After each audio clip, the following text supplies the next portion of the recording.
Cricket থেকে শুরু করে কোন কোন খেলাকে আমরা সর্বগুরুত্ব দিয়ে আমরা সেই খেলাগুলো অনুষ্ঠিত করতে চাই, এভাবে আমাদের কর্ম পরিকল্পনা আমরা সাজাচ্ছি। একটি রাজনৈতিক দল বাংলাদেশের ইতিহাসে কখনোই এই ধরনের football tournament, cricket tournament, volleyball tournament, swimming থেকে শুরু করে এই ধরনের খেলা কখনোই অনুষ্ঠিত করে না।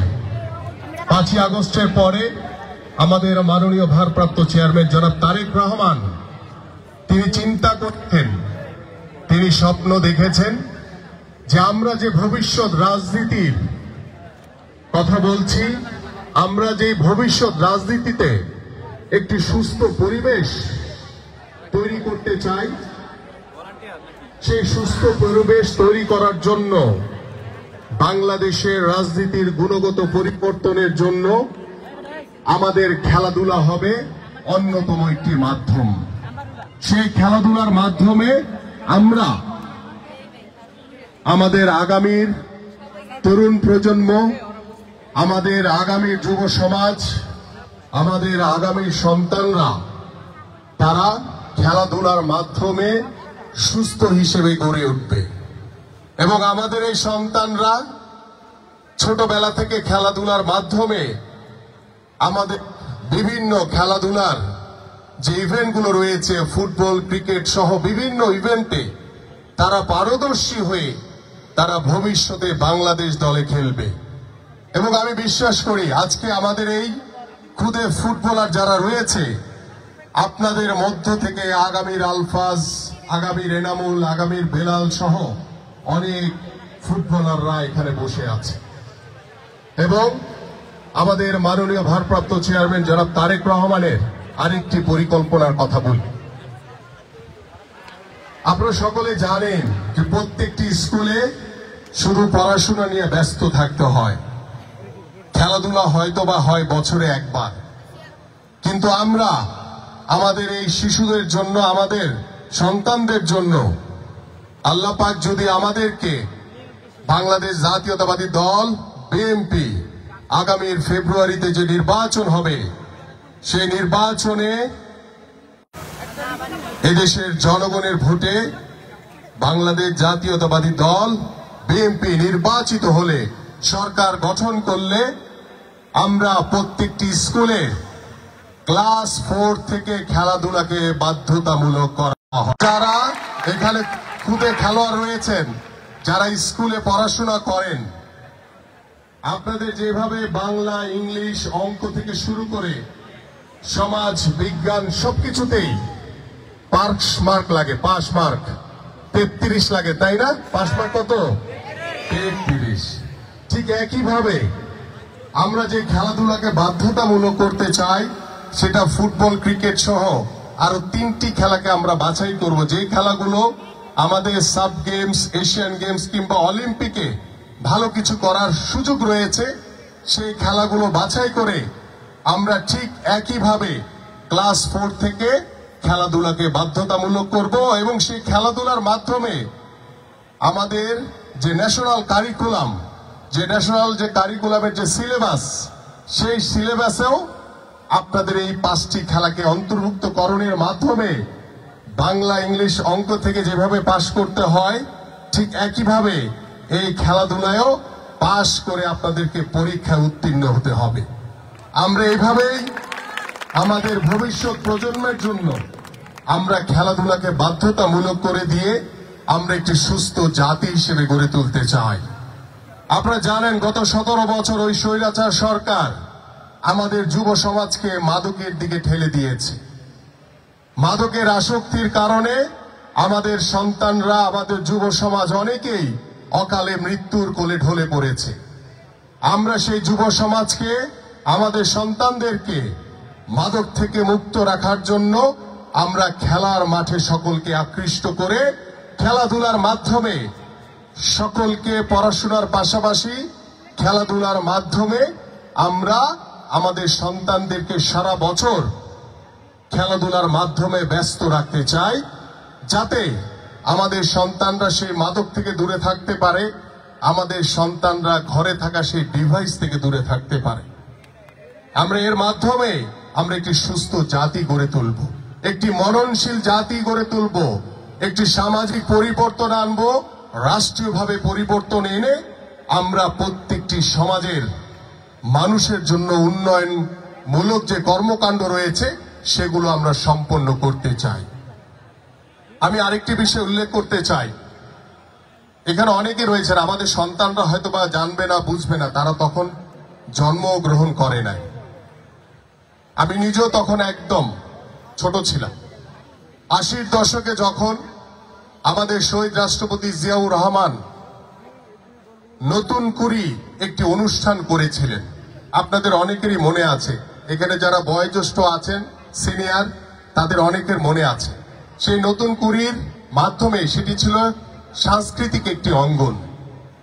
সাংস্কৃতিক জগৎ থেকে অনেক প্রতিভাকে তুলে এনে তিনি প্রতিষ্ঠিত করেছিলেন।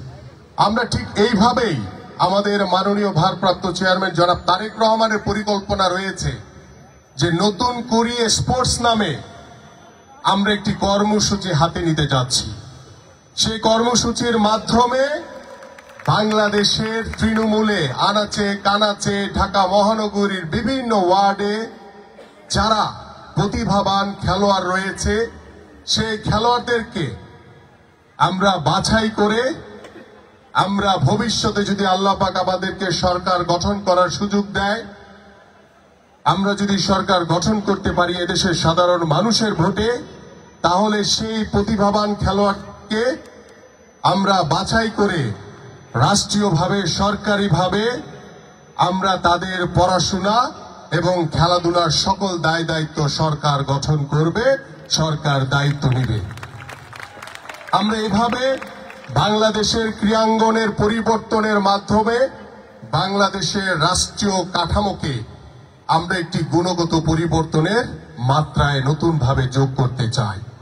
ঠিক এইভাবেই সেই উদ্দেশ্যকে সামনে রেখে আমি এবং আমার বিএনপির রূপনগর এবং পল্লবীর এবং আমার প্রিয় এলাকাবাসীর এবং আমার সন্তানরা যারা এখানে বসে আছে তাদের সকলের জন্য আমরা আয়োজন করেছি ওয়ার্ড ভিত্তিক অনূর্ধ্ব 14 ফুটবল টুর্নামেন্ট। এবং এই ফুটবল টুর্নামেন্ট আগামীকাল থেকে আগামী 19 তারিখ থেকে এই ফুটবল টুর্নামেন্ট আনুষ্ঠানিকভাবে আমার এলাকার 5টি মাঠে 5টি ওয়ার্ডে আনুষ্ঠানিকভাবে শুরু হবে ইনশাআল্লাহ। এবং আমরা এই টুর্নামেন্টের পরে, ফুটবল টুর্নামেন্টের পরে আমি আবার অগ্রিম ঘোষণা দিয়ে যাই, এই ফুটবল টুর্নামেন্টের পরে ইনশাআল্লাহ আমরা বয়স ভিত্তিক আমরা ক্রিকেট টুর্নামেন্ট শুরু করব ইনশাআল্লাহ। এবং এই ক্রিকেট টুর্নামেন্টের পরে আমরা এভাবে পর্যায়ক্রমে বিভিন্ন খেলাধুলার মাধ্যমে, সামনে যেহেতু শীতকাল, আমরা ব্যাডমিন্টন টুর্নামেন্টও শুরু করব ইনশাআল্লাহ ক্রিকেট টুর্নামেন্টের পরে। এইভাবে আমরা আমাদের সন্তানদের জন্য পড়াশোনা, খেলাধুলার মাধ্যমে আমরা আমাদের সামাজিক, পারিবারিক, রাষ্ট্রীয়ভাবে পরিবর্তনগুলো গুণগতভাবে করতে চাই। এই জন্য আপনারা যারা এখানে উপস্থিত হয়েছেন, আপনাদের সকলের কাছে আমি আন্তরিকভাবে সহযোগিতা চাই, যে আপনাদের সহযোগিতার মাধ্যমে ইনশাআল্লাহ আমার এই ঢাকা 16 আসন পল্লবী এবং রূপনগরের প্রত্যেকটি অভিভাবক, সাধারণ মানুষ সকলকে নিয়ে আমি একটি সামাজিক পরিবর্তনের মাধ্যমে, গুণগত পরিবর্তনের মাধ্যমে, একটি নিয়ম শৃঙ্খলার মধ্য থেকে আমরা একটি সুন্দর সমাজ গঠন করতে চাই। যে সমাজ গঠনের মাধ্যমে আমরা এভাবে আবারও প্রতি মুহূর্ত, প্রতিদিন আমরা যাতে আজকে যেভাবে উৎসব মুখর পরিবেশে আমাদের এই ফুটবল টুর্নামেন্ট শুরু হতে যাচ্ছে, এই উৎসব মুখর পরিবেশে যাতে আমরা সারা জীবন একত্রিত হয়ে ঐক্যবদ্ধভাবে যাতে আমরা থাকতে পারি, এই প্রত্যাশা ব্যক্ত করে এবং আজকের এই জার্সি উন্মোচন এবং এই ট্রফি উন্মোচনের আমি শুভ উদ্বোধন ঘোষণা করছি। এবং আমাদের মাঝে আরেকজন ব্যক্তি বসে আছেন, আমাদের ধলু ভাই। তিনি চুপচাপ, তিনি সুদূর নওগাঁ থেকে এসছেন। তিনি আমাদের বিগত 18 ইলেকশনে তিনি ধানের শীষের প্রতীক নিয়ে নির্বাচন করেছিলেন। আমাদের জেলা বিএনপির সাধারণ সম্পাদক ছিলেন, সভাপতি ছিলেন। আমি তাকে আন্তরিকভাবে ধন্যবাদ এবং কৃতজ্ঞতা জানাই। এবং আমি সবার কাছে আহ্বান করব, একটি কথা বলে শেষ করতে চাই যে আমি আপনাদের এই এলাকার সন্তান, আমি আপনাদের এলাকার ভাই, আমি আপনাদের এলাকার বন্ধু। আমি রাজনীতি করি, আমার দল বিএনপি রাজনীতি করে শুধু আপনাদের জন্য, সাধারণ মানুষের জন্য। সেই সাধারণ মানুষের একজন প্রতিনিধি হিসেবে আমি কাজ করতে চাই। আমি ধানের শীষের প্রতীকের একজন প্রতিনিধি হিসেবে কাজ করতে চাই। আমি বিএনপির একজন প্রতিনিধি হিসেবে কাজ করতে চাই এবং আমি জিয়া পরিবারের একজন প্রতিনিধি হিসেবে কাজ করতে চাই। এই জন্য আপনাদের মাধ্যমে আমি সকলের কাছে আমার এই ঢাকা 16 আসনের পল্লবী এবং রূপনগরের সকল সাধারণ মানুষের কাছে আমি সহযোগিতা চাই। আপনারা সবাই ভালো থাকবেন, সুস্থ থাকবেন। বাংলাদেশ জিন্দাবাদ, বাংলাদেশ জাতীয়তাবাদী দল বিএনপি জিন্দাবাদ, দেশনেত্রী বেগম খালেদা জিয়া জিন্দাবাদ, বিএনপির ভারপ্রাপ্ত চেয়ারম্যান জনাব তারেক রহমান জিন্দাবাদ, শহীদ রাষ্ট্রপতি জিয়াউর রহমান অমর হোক।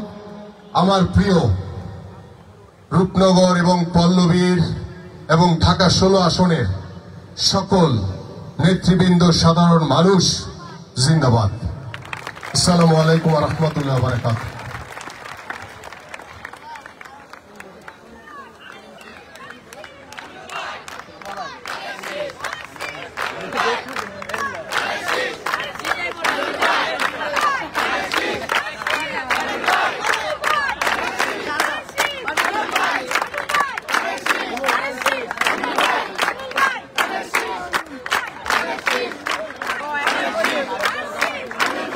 জোরে জোরে আরো জোরে জোরে জোরে জোরে জোরে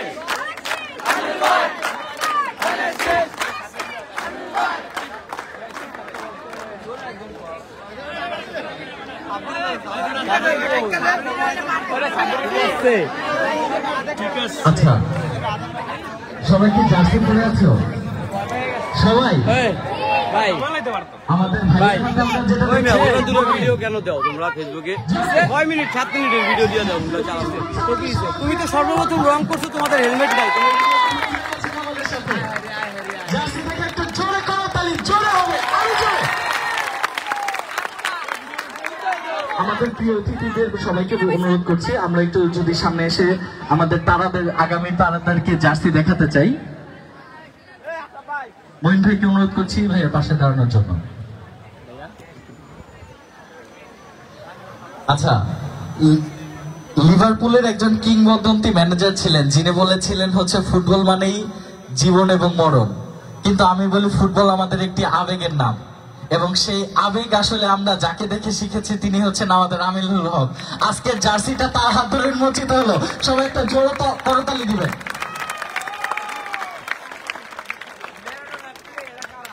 এরপরে আমরা চলে যাব আমাদের লটারি পর্বে, এবং লটারি পর্বের মাধ্যমে আমাদের ফিকচার নির্ধারিত হবে।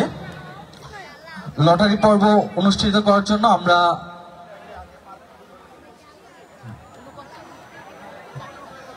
আচ্ছা, আমাদের লটারি কিন্তু ট্রান্সপারেন্ট। আমরা স্বৈরাচারের মতো রাতে করি নাই। এক দেখো ট্রান্সপারেন্ট লটারির ফিশ বল, সবাই দেখতে পাচ্ছ এটার মধ্যে কি আছে?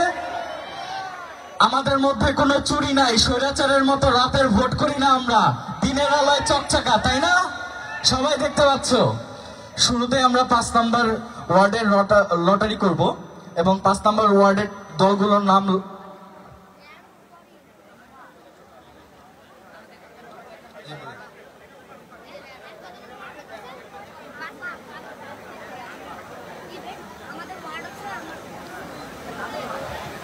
আচ্ছা, 5 নম্বর ওয়ার্ডের টিমগুলোর নাম আমি বলছি, এবং অনুগ্রহ করে টিম প্রধান একটু দাঁড়িয়ে যাবেন।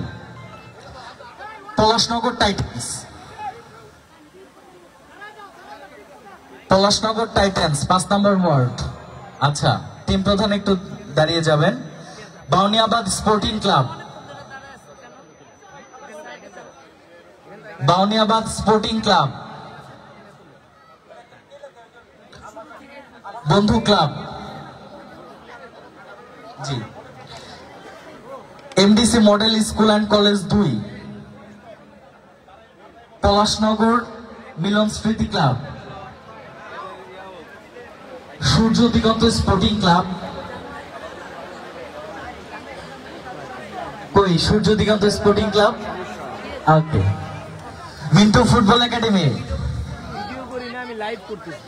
এফ ব্লক 14 স্পোর্টিং ক্লাব,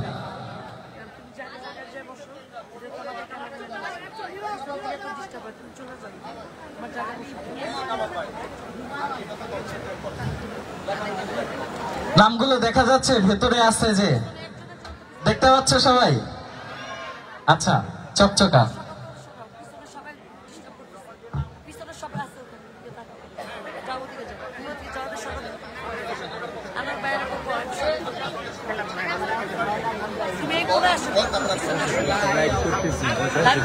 আচ্ছা, প্রথমেই আমরা যার জন্য সবসময় অধীর আগ্রহে বসে থাকি,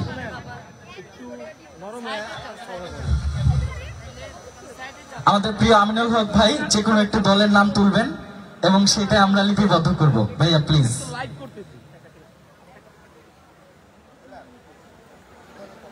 কোন দলের নাম উঠে দেখি, কেউ প্রেডিকশন করতে পারবে? কোন দলের নাম কেউ কি বলতে পারবে? এ ব্লক 14 স্পোর্টিং, এ ব্লক 14 স্পোর্টিং ক্লাব, প্রথমেই তার নাম উঠেছে। বললাম আমাদের সেন্ট্রালের প্রেসিডেন্ট দেখতেছো রবিন খান ভাই। আচ্ছা, আমি এখন আমার মাইক্রোফোনটি আমার বড় শ্রদ্ধেয় বড় ভাই আমিনুল হক ভাইকে দিচ্ছি। ভাইয়া পরিচালনা করবেন। প্রিয় উপস্থিতি, আমি প্রথমেই যেহেতু লটারিটি তুলেছি, আমি দ্বিতীয়বার লটারি তোলার জন্য আহ্বান করব আমাদের আলফাজ আহমেদকে, আমাদের সাবেক জাতীয় ফুটবলার, বাংলাদেশ দলের সাবেক অধিনায়ক জনাব আলফাজ আহমেদ।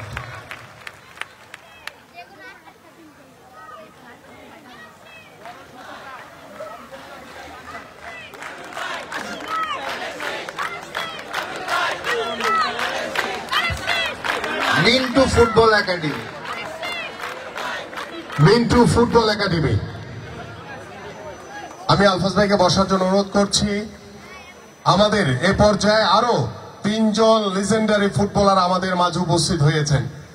আপনাদের অনেকের মনে আছে 2003 সালের সাফ ফুটবলের কথা, মনে আছে অনেকের?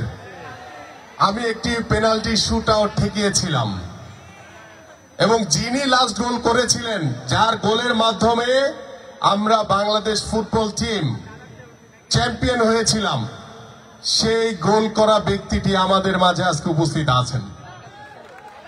আমাদের সেই বাংলাদেশ ফুটবল টিমের তুখোর ডিফেন্ডার জনাব মোহাম্মদ সুজন আমাদের মাঝে উপস্থিত হয়েছেন।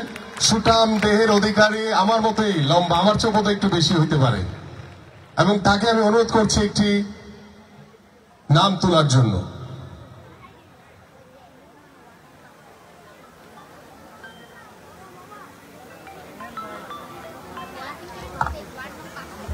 MDC model school and college, MDC model school and college. এর পরবর্তীতে আমি আহ্বান করব আমাদের আরেকজন তুখোর স্ট্রাইকার, বাংলাদেশ ফুটবল টিমে যিনি দীর্ঘদিন ফুটবল খেলেছেন, আমাদের সহযোদ্ধা জনাব এনামুল হক। তিনি এখন একটি লটারির নাম তুলবেন। তোমাদের কি এনার্জি ফুরিয়ে গেছে? জোরে তালি দিবা সবাই। পলাশনগর মিলন স্মৃতি ক্লাব, পলাশনগর, এই যে আমরা পেয়ে গেছি আমাদের হাতের বামে। এর পরবর্তীতে আমি আহ্বান করছি আমাদের আরেকজন তুখোর স্ট্রাইকার, যিনি আমাদের সহযোদ্ধা ছিলেন, যিনি বাংলাদেশ ফুটবল টিমে দীর্ঘদিন আমাদের সাথে খেলেছেন, তুখোর স্ট্রাইকার জনাব মিজানুর রহমান ডন। আমি তাকে আরেকটি নাম তোলার জন্য অনুরোধ করছি।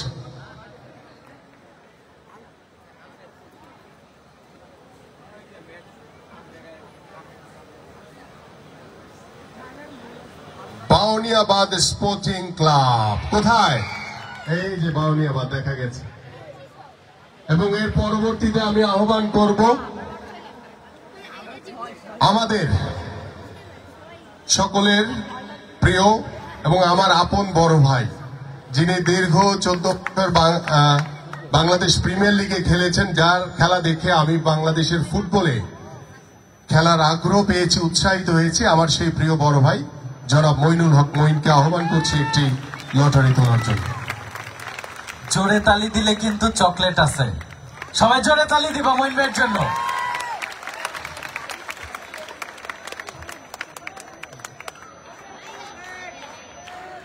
আমার হাতে যেটি উঠেছে এখন সূর্য দিগন্ত স্পোর্টিং ক্লাব। কোথায়? সূর্য দিগন্ত, আপনাদেরকে অভিনন্দন। এই পর্যায়ে আমি আহ্বান করব আমাদের আরেকজন তুখোর স্ট্রাইকার, যিনি আমাদের সাথে খেলেছেন, আমাদের সহযোদ্ধা জনাব সোহেল রানা। সোহেল রানাকে আমি অনুরোধ করব একটি লটারির নাম তোলার জন্য। আমাদের কেমন লাগছে সবার? হ্যালো, আমরা শেষ করি ইনশাআল্লাহ, তারপরে সবাই বাসায় যাব। আমার হাতে এবার উঠেছে পলাশনগর টাইটান্স, একদম টাইটান্সের মতো আওয়াজ। সর্বশেষ আরেকটি রয়ে গেছে। এই পর্যায়ে আমি আহ্বান করব লম্বা থ্রো, সেই বেলালকে আমি আহ্বান করব, বাট এইটা যাতে আবার থ্রো না করে দেয়।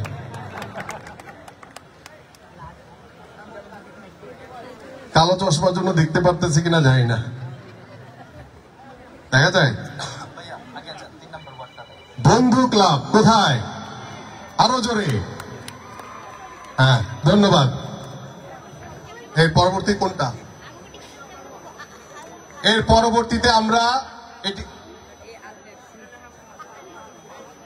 আমরা প্রথমে 5 নম্বর ওয়ার্ডের লটারি শেষ করলাম। এর পরবর্তীতে আমাদের লটারির জন্য আমরা 3 নম্বর ওয়ার্ডকে বেছে নিয়েছি। 3 নম্বর ওয়ার্ড। আমি কি শুরু করব? তুলে সবাই বলতে হবে জোরে একসাথে। ওকে, আমি শুরু করছি। একটু ঝাঁকিয়ে নেওয়ার জন্য অনুরোধ করছি ভাইয়া, ঝাঁকিয়ে নেবেন। জি, আমরা সবচেয়ে ঝাঁকিয়ে দিচ্ছি। হ্যাঁ,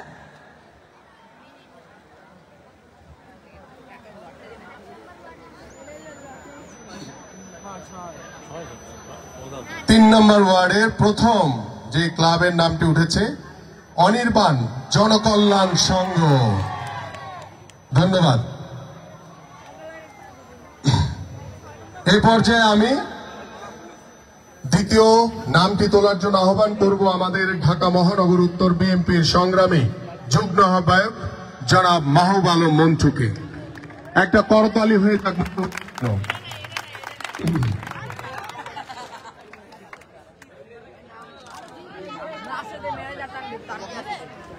ভাই বড় সড় একটা লাইভ করছি না, নামটা খুব সুন্দর, চেঞ্জ মেকার। বুঝেন ভাইয়া দেখতেছে, ভাইয়ারা সবাই সালাম দিয়ে দেন।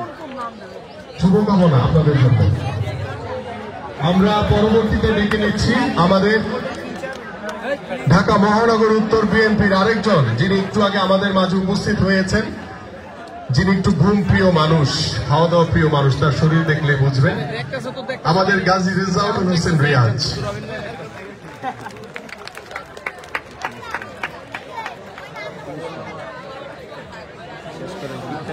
না না, আমার দাঁড়ান লাগবে, আমার দাঁড়ান লাগবে। আপনি শেষ করেন, আমার আইডিতে যেহেতু চাচ্ছি আমি তো চাচ্ছি না। ভাইয়া ঘুমের কথা শুনে মনে হয় তোমরা ঘুমাই গেছিলে নাকি? ঘুমাইলে চলবে না, কিন্তু সোহেল দিতে হবে। সোহেল একাদশ।